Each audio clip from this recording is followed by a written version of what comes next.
Halika, samahan niyo po ako dahil magtatrabaho po tayo.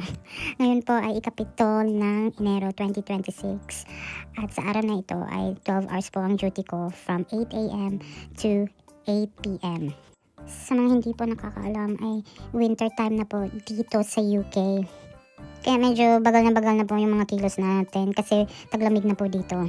Nagkilamos lang po tayo kasi kagabi gumayak na po tayo. Usually yan po yung routine ko. Nasanay na ako sa gawain na yan kasi ever since na nagwi-winter dito, mas madali po siya sa akin.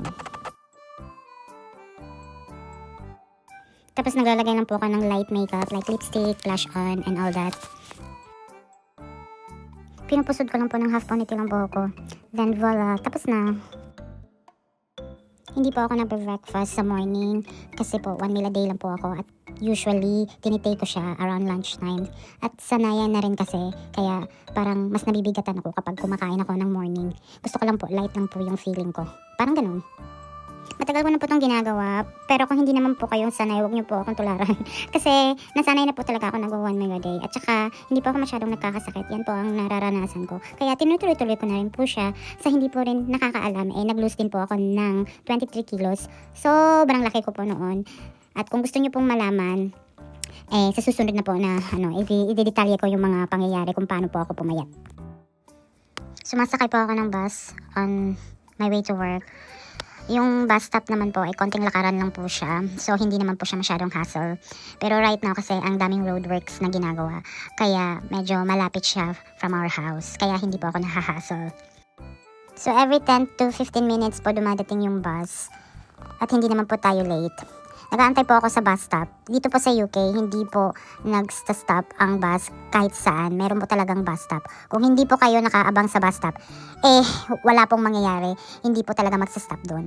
Grabe yung disiplina dito sa UK, guys. Kaya yun. Meron din akong i-share, guys. Pag winter kasi, hindi po talaga ako nagkukuripot sa mga jackets. Kasi po, isa po yan sa way na wala naman po akong sasakyan. Kaya, ang hirap po, nagbabas lang po ako, nagpa-public transportation. Kaya dapat po talaga na makapal yung jacket mo all the time, especially winter. Kasi bawal pong magkasakit dito. Ang hirap naman, ikaw lang po mag-isa.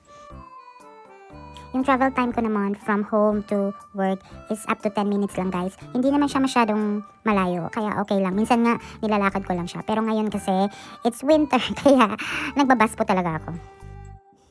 So, nandito na po ako sa workplace ko. At pasensya na po kayo kung hindi po ako masyadong mag-film kasi bawal po talaga sa loob. At para na rin po sa patient confidentiality. Kaya, susunod na lang po tayo sa patakaran.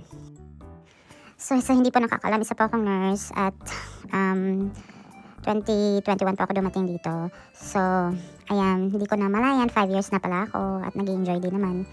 Sa mga panahon na yan, guys, ay pauwi na ako. Medyo i-detalye ko na lang sa inyo kung anong nangyari today. Parang normal na lang po siya sa akin na talagang busy po talaga. At right now po, usually maraming mga call and sick kapag January kasi nga ting winter na maraming nagkakasakit. Kaya ganun. Medyo busy ako today pero okay lang naman. Parang normal na busy. Alam mo ba yung ganun? Umuulan po siya kasi sabi nila sa weather forecast may bagyo daw. Kaya ganun. Ganito po talaga dito sa UK, guys, pag January and February. It's like wet winter and all that. Pero nasanay na po ako. So kung ano yung ginagawa ko, guys, from work to home, same lang din sa ginagawa ko kanina. So, nagbabas ako, pauwi. Then, 10 to 15 minutes yung waiting time. At saka, 10 minutes yung travel time.